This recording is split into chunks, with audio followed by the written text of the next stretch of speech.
What's up, everybody? Here Sam at White Trash Motorsports. As everybody knows, probably one of my favorite YouTubers, and I give the guy a lot of credit, is Matt Happel, Sloppy Mechanics. Now the thing about Matt Happel is he showed us a lot of stuff. There's all these myths out there when it comes to cars. You know, like with we've all heard them growing up, but usually nobody can tell you why. They can't explain to you why that myth exists. We're going to do that same thing here, but we're going to do it with the 6.0 Powerstroke. Now, there's a lot of myths out there, and we're going to try to find out which ones work and which ones don't. I mean, you've seen me post videos on here about reusing head bolts. I've reused the head bolts in the Cutlass now. I know probably 8 or 10 times I've reused that same set of head bolts. Now, according to the know-it-alls and old heads on the internet, you can't do that. You know, and it wasn't long ago, maybe 15 years ago, guys were saying, oh, you can't turbo an LS because, you know, you can only run 8 pounds of boost, or you're going to lift the heads, or you're going to do that. And what did Matt Happel do? 250,000 miles, stock bottom end, 6-liter. He made 1,000 wheel in his Colorado. So don't tell me it can't be done, and don't tell me what should be done and all that, because I'm telling you, I've seen it and I've done it. I have my Cutlass.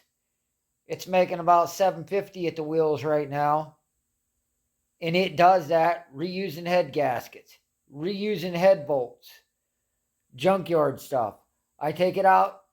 Last time we was at the track just about a month ago, I broke a piston, knocked the ring lands off of it. It's got a piston in there. It's got a piston out of an LY6 6-liter. So it's not even the same piston because it has valve reliefs and the piston in there doesn't.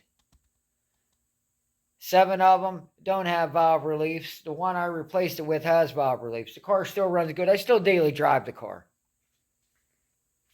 So we're not going to play this. Everybody's like, oh no, if you put injectors in a 6.0, you have to get OEM Ford. Why? If I'm getting an OEM remanufactured Ford, why do I have to get a Ford fuel injector? Someone else can't remanufacture them? Because quite honestly, all auto parts lately are junk. And it doesn't matter what you pull them out. I would honestly probably be better off if I could find one in the junkyard and go pull some original 2007 or 2006 injectors out, because I can guarantee you they're probably a lot better quality than what's in the truck. I don't understand. They're like, oh, if your injectors go bad, you can't fix them. Why can't you fix them? Why can't I rebuild them? The only thing that wears out in these 6.0 injectors really is the spool valve sticks. They come apart just like anything else. You take the thing apart, you fix it, you put it back together. You know, you got the intensifier and all that, but why can't you take this stuff apart and why can't you put it back together? Why is it that you have to be this special thing to be able to do this? Now, to be fair, I'll be honest with you guys, a lot of it is because most people either don't understand how to take this stuff apart and they got to pay somebody, or they're unwilling to and they're going to pay somebody. Now, yeah, if I had to take this truck to a shop and pay to have my injectors pulled out, have them rebuild them or have them change them, then yeah, maybe so. If I had to pay $2,000+ to have that done, then I can understand why, you know, you would think you need to do that. But I got the time. I'm going to pull it back apart again, and by golly, these injectors are new. They're just sticking. I'm going to rebuild them, just like the turbo. Oh, you can't rebuild the turbo unless you take it out and get it balanced. Okay, well, how come? Here's what I don't get then.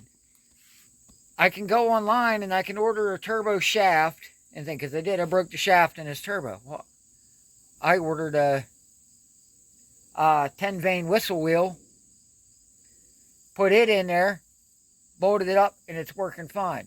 Here's the thing. When they balance those turbo wheels, they're usually balanced neutral. It's like a tire. So theoretically, them wheels should be neutral balance. If you look on the back of a turbo shaft wheel, you can see where they grind it in the back. They grind to balance that wheel. So when it spins, it's completely spinning balanced. So if I take that, that's balanced there, and my other wheel that's neutral balanced, if I put them on that shaft, why wouldn't they be balanced?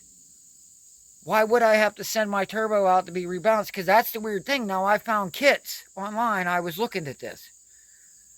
I can order a kit through a name brand company, and they're saying it's a drop-in upgrade. I can pull the shaft out of the box with its wheels on it, put it in my housing, and it doesn't need to be balanced. It's good to go.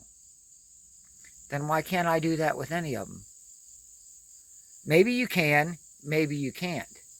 But we're going to find out. I know I just ordered a new exhaust wheel because my shaft broke. Took my old wheel off and put it together. It's working fine. How long it lasts, who knows? But it's better than spending $1,000 turbo. I'm $100 into this turbo. If it lives a year and then pukes its guts, I'm still ahead. Because I can pull that turbo personally myself in 30 minutes. Have it off the truck, tore apart, and put back on the truck within an hour. Maybe 30 minutes off, 30 minutes on. So follow with us, guys. We're going to try some 6.0 Powerstroke things here. And we're going to myth bust. And we're going to do this sloppy mechanic style. Because you ask people, why do you got to use stock injectors? I don't know, you just have to. They can't explain it to you why. They just tell you have to. Why does it have to be studded? Oh, because the torque to yield will stretch. They shouldn't stretch. I understand if your EGR cooler leaks and you compress water, yeah, that's it. Or you put a tuner in it and you turn it to the moon. Once I figured out what the torque spec is, I would have no problem using these torque to yield bolts over again because I do it in my LS turbo car constantly. So I hope you guys that are interested in this, follow us along. Please like, subscribe, because we're going to tear this thing apart and we're going to break some of these myths and just see. This is our $1,500 Powerstroke. Let's see how cheap we can get this thing really running, because right now we got one injector that's not firing and we just had to rebuild the turbo. So I got the video redoing the turbo. I'll get it posted up and I'll get this injector pulled out. We'll tear it apart together. We'll look and see what the problems are. We'll put it back together and we'll fix it. We'll throw it in and see if it runs. Till then, guys, always remember, you can sleep in your car, but you can't race your house. We'll see you later. Thanks for watching.